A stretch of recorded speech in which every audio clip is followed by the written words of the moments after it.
बिस्मिल्लाहिर्रहमानिर्रहीम। अस्सलामु अलैकुम प्यारे दोस्तों, आज की इस वीडियो में हम बात करने वाले हैं अजान के वक्त कुत्ता क्यों रोता है। आपने देखा होगा अजान के वक्त खास तौर पर फजर की अजान के वक्त बहुत ज़्यादा कुत्ते रोते हैं और भौंकते हैं। तो इसकी क्या वजह है, किस वजह से वो कुत्ते रोते हैं, और साथ में हम आपको ये भी बताएंगे कि कुत्ते की पैदाइश किस तरह से हुई और कुत्ते की पैदाइश से इंसान और शैतान का क्या किरदार रहा है। अजान के वक्त किन किन बातों का ख्याल रखना चाहिए, यानी कि जब अजान हो रही हो तो किन किन कामों को नहीं करना चाहिए, और अजान के क्या क्या आदाब हैं, ये भी हम आपको आज की इस वीडियो में बताएंगे। ये वीडियो आपके लिए बहुत ही ज़्यादा दिलचस्प और प्यारी होने वाली है, इसलिए आप सबसे गुजारिश है कि आप इस वीडियो को एक लाइक ज़रूर से कर दें और इसको आखिरी तक देखते रहिए। तो मेरे प्यारे दोस्तों, हर कोई ये जानना चाहता है क्या वजह है कि अजान के वक्त कुत्ते रोने लग जाते हैं और अजान पूरे होते ही वो खामोश हो जाते हैं, और ऐसा खास करके फजर की अजान पर ही होता है। तो चलिए बताते हैं इसकी क्या वजह है। अल्लाह ताला ने जानवरों के अंदर एक ऐसी ताकत अता फरमाई है जो हम इंसानों को नहीं दी, जबकि अल्लाह ताला ने इंसानों को अशरफुल मखलूक़ात बनाया है, यानी कि तमाम मखलूक़ात में सबसे बेहतर बनाया है। लेकिन अल्लाह ताला ने इंसान को वो ताकत नहीं दी जिससे आसमानों ज़मीन पर चलते फिरते शैतान बलाओं या फिर मुसीबतों को देख सके। लेकिन ये जानवर उन्हें देख सकते हैं, लेकिन बेजुबान होने की वजह से वो इंसानों को नहीं बता सकते, लिहाजा वो ऐसी आवाज़ें निकाल करके इंसानों को खबर करने की कोशिश करते हैं। जैसे कि अजान शुरू होती है, खास करके फजर की अजान, तो जितने भी शैतान और बलाएं होती हैं वो रात के वक्त ज़्यादा निकलती हैं, और अजान की आवाज़ सुनते ही वो तमाम शैतान और बलाएं वहाँ से भागना शुरू कर देती हैं, और ये देखते ही कुत्ते रोने लगते हैं, आवाज़ निकालना शुरू कर देते हैं। कुत्ता जब किसी इलाके में बहुत ज़्यादा रोता है और अगर कुछ ही दिनों में उस इलाके में किसी का इंतकाल हो जाता है तो इसलिए लोग उसे मनहूस समझ बैठते हैं और उसको भगाना दुर्राना शुरू कर देते हैं। वे बेजुबान मनहूस नहीं होता, बल्कि उसे ये इल्म होता है कि उस इलाके में कोई मुसीबत आने वाली है। वो इंसान को आगाह करने की कोशिश करता है। तो आप समझ गए होंगे कि अजान होती ही कुत्ता क्यों रोता है। ये तो आप जानते ही हैं कि रात के वक्त शैतान और बलाएं निकलती हैं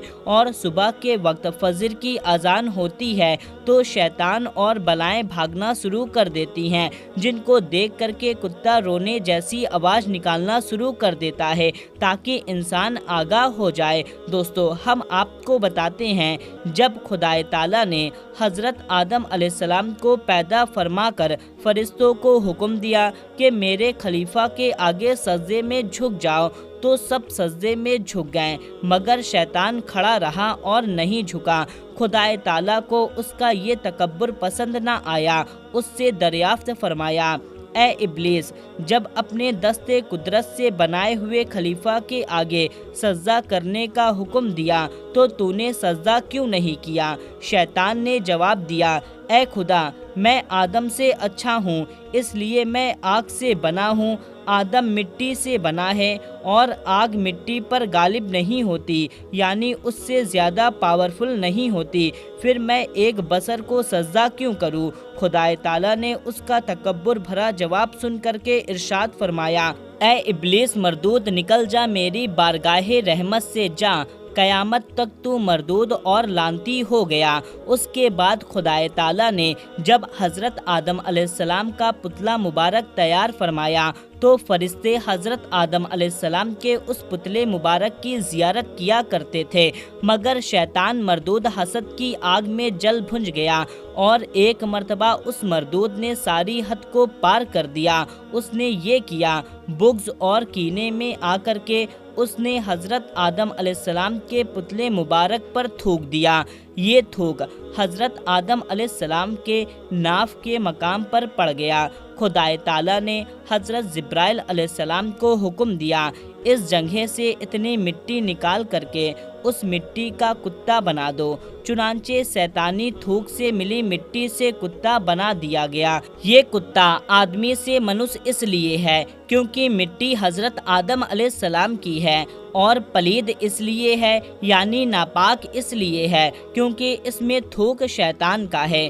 رات کو اس لیے جاگتا ہے کہ اس پر ہاتھ جبرائیل علیہ السلام کے لگے ہوئے ہیں۔ شیطان کے تھوکنے سے حضرت آدم علیہ السلام کا کچھ نہیں بگڑا، مقام الہی میں ناف سکم کی وجہ سے جینت بن گیا۔ اسی طرح اللہ والوں کی بارگاہ میں گستاخی کرنے سے ان اللہ والوں کا کچھ نہیں بگڑتا بلکہ ان کی شان اور بھی چمکتی ہے، اور یہ بھی معلوم ہوا کہ اللہ والوں کو حسد اور نفرت کی نگاہ سے دیکھنا شیطانی کام ہے۔ تو میرے پیارے دوستو، اب آپ سمجھ چکے ہوں گے کہ کتے کی پیدائش آخر کیسے ہوئی، کتے کی پیدائش میں انسان کی ناف کا کیا کردار رہا ہے اور شیطانی تھوک کا کیا کردار رہا ہے۔ اب آئیے دوستو جانتے ہیں کہ اذان کے وقت کن کن باتوں کا دھیان رکھنا چاہیے۔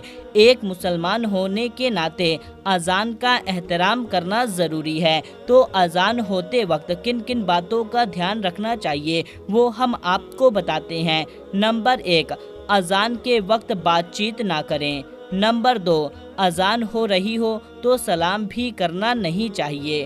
نمبر 3، اذان کے وقت تو کوئی سلام نہ کرے اور اس کا کوئی جواب بھی نہ دے۔ نمبر 4، اگر قرآن کی تلاوت کر رہے ہیں تو اذان کے وقت خاموش ہو جائیے۔ نمبر 5، اذان کا ادب نہ کرنے والوں پر اللہ تعالیٰ کا سخت عذاب ہوگا۔ نمبر 6، اذان کو غور سے سنیں اور ہر کلمات کو دہرائیں۔ نمبر 7، اگر راستے میں اذان شروع ہو گئی ہے تو وہیں کہیں پر ٹھہر جائیں۔ نمبر 8، اذان کے وقت اذان پر غور نہ کرنے والوں پر اللہ تعالیٰ کا عذاب ہوگا۔ نمبر 9، اذان کے وقت کسی بھی طرح کا کوئی گیت سنگیت نہیں سننا چاہیے۔ ویسے تو گانے بجانا سننا سب حرام ہے، اللہ تعالیٰ ہمیں ہدایت عطا فرمائے۔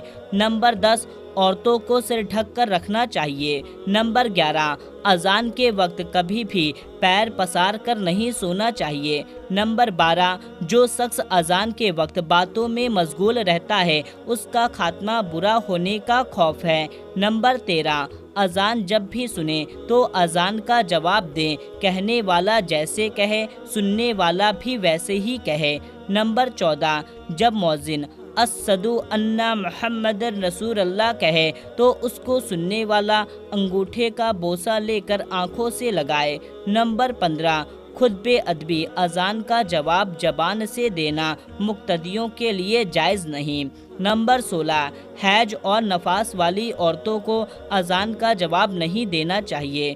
نمبر 17، پیشاب یا پیخانہ کرنے والے اذان کا جواب نہ دیں۔ دوستو، اذان کے دوران ان باتوں کا خیال ضرور سے رکھنا چاہیے۔